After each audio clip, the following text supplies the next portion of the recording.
Amados irmãos e irmãs, que a paz e o amor do nosso Senhor Jesus Cristo esteja com todos vocês. Tempo comum. Hoje, segunda-feira, dia 1º de junho de 2026, nona semana do Tempo Comum, ano litúrgico da Santa Amada Igreja Católica, ano A. Leitura da segunda carta de São Pedro, capítulo 1, versículos de 2 a 7. Caríssimos, graça e paz sejam concedidas abundantemente, porque conheceis Deus e Jesus, o nosso Senhor.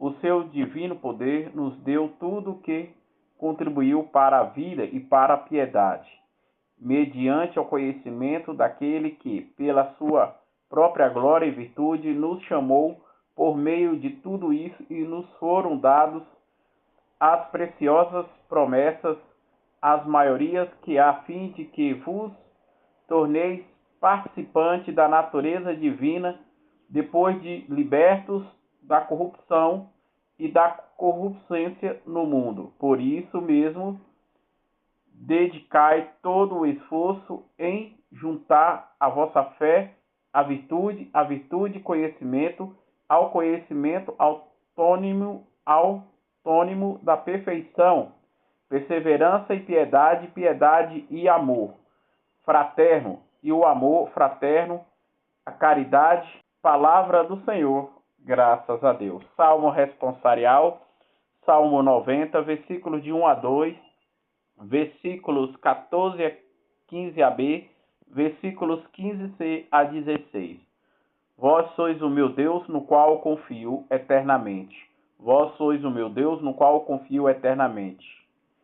Quem habita no abrigo do Altíssimo e vive na sombra do Senhor Onipotente, diz o Senhor, sois o meu refúgio e proteção. Sois o meu Deus, no qual eu confio inteiramente. Vós sois o meu Deus, no qual confio eternamente. Porque a mim se confiou, e hei de livrar-nos, proteja-nos, mais que o nome que conhece. Ao invocar-me, hei de ouvi-lo e atendê-lo. O seu lado eu estarei às suas dores. Vós sois o meu Deus, no qual eu confio eternamente. Hei de livrar-nos da glória coráçulo. Vou concedê-los a vida longa, dias plenos. Vou mostrar-lhes a minha graça da salvação. Vós sois o meu Deus, ao qual confio eternamente. Vós sois o meu Deus, ao qual confio eternamente. Aclamação ao Evangelho. Aleluia, aleluia, aleluia. Jesus Cristo é fiel testemunha primogênito dos mortos, nos amou, do pecado nos livrou, com seu sangue derramado. Proclamação do Evangelho de nosso Senhor Jesus Cristo, narrado segundo São Marcos, capítulo 12, versículos de 1 a 12, glória a vós, Senhor. Naquele tempo, Jesus começou a falar aos sumos sacerdotes, mestres da lei e anciões, usando parábolas.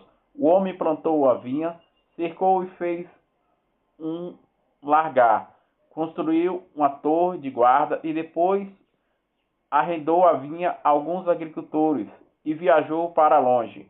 Na época da colheita, ele mandou os empregados aos agricultores para receber a sua parte dos frutos da vinha. Mas os agricultores pegaram os empregados e bateram nele, e os mandaram de volta sem nada. Então o dono da vinha mandou de novo mais um empregado. Os agricultores bateram na cabeça dele e os insultaram. E então o dono mandou ainda mais outro, e eles o mataram. Trataram da mesma maneira e muitos outros, batendo uns, matando outros. Restava-lhe ainda alguém, o seu filho querido. Por último, ele mandou o filho até os agricultores, pensando que eles o respeitassem o meu filho. Mas aqueles agricultores disseram uns aos outros: esse é o herdeiro, vamos matá-lo e a herança será nossa. Então agarraram o filho, mataram e o jogaram fora da vinha. Qual será o dono da vinha? O que fará o dono da vinha? Ele virá, destruirá os agricultores e entregará a vinha a outros. Por acaso não leste as Escrituras? a pedra que os construtores deixaram de lado se tornou-se a pedra mais importante. Isso foi feito pelo Senhor. E é admirável aos nossos olhos. Então os chefes dos judeus procuraram prender Jesus, pois compreenderam que havia contado parábola para eles, porém ficaram com medo da multidão. Por isso deixaram Jesus e foram embora. Palavra da salvação, glória a vós, Senhor. Amados irmãos e irmãs, reunidos para refletir a palavra do Senhor que acabamos de escutar, neste segundo dia da 9ª semana do tempo comum. Na leitura tirada do livro da Carta de São Pedro, da segunda Carta de São Pedro, o apóstolo Pedro nos diz: graça e paz sejam concedidas abundantemente, porque conheceis Deus e a Jesus Cristo, nosso Senhor. O seu divino poder nos deu tudo o que construiu para que a vida e para a piedade, mediante o conhecimento daquele que, pela sua própria glória e virtude, nos chamou. Por meio de tudo isso, nos foram dados as preciosas promessas, maiorias que há, a fim de que vos torneis participantes da natureza divina, depois que libertos da corrupção e da concupiscência do mundo. Por isso mesmo, dedicai todo esforço em juntar a vossa fé e a virtude do conhecimento, conhecimento autônimo, aos autônimos, perseverança, a piedade, e a piedade no amor fraterno. No Salmo responsorial, o salmista nos diz: quem habita ao abrigo do Altíssimo e vive à sombra do Senhor onipotente, diz o Senhor: sois o meu refúgio e proteção, sois o meu Deus, no qual eu confio inteiramente, porque a mim confiou-lhe, e hoje eu livro-lo, o protejo, pelos meu nome ele conhece, e a invoca-me, e hei de ouvi-lo, e atendo o seu lado, e estarei em seu dores. Hei de livrar-nos da glória da coroa, e vou conceder-lhes a vida longa diante dos plenos, e vou mostrar-lhes a minha graça e vocação. Já no Evangelho narrado segundo São Marcos, naquele tempo Jesus começou a falar ao sumo sacerdote, aos mestres da lei e aos anciões, usando parábolas.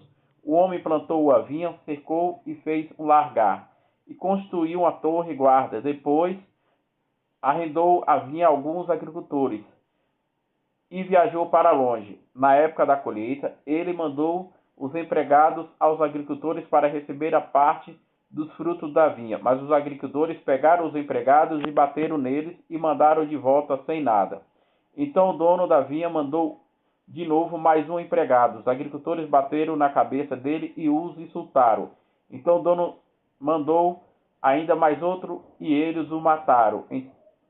Trataram da mesma maneira muitos e outros, bateram uns e mataram os outros. Restaram-lhe ainda alguém, o seu filho querido. Por último, ele mandou o filho. Eles, os agricultores, pensando, eles respeitarão o meu filho.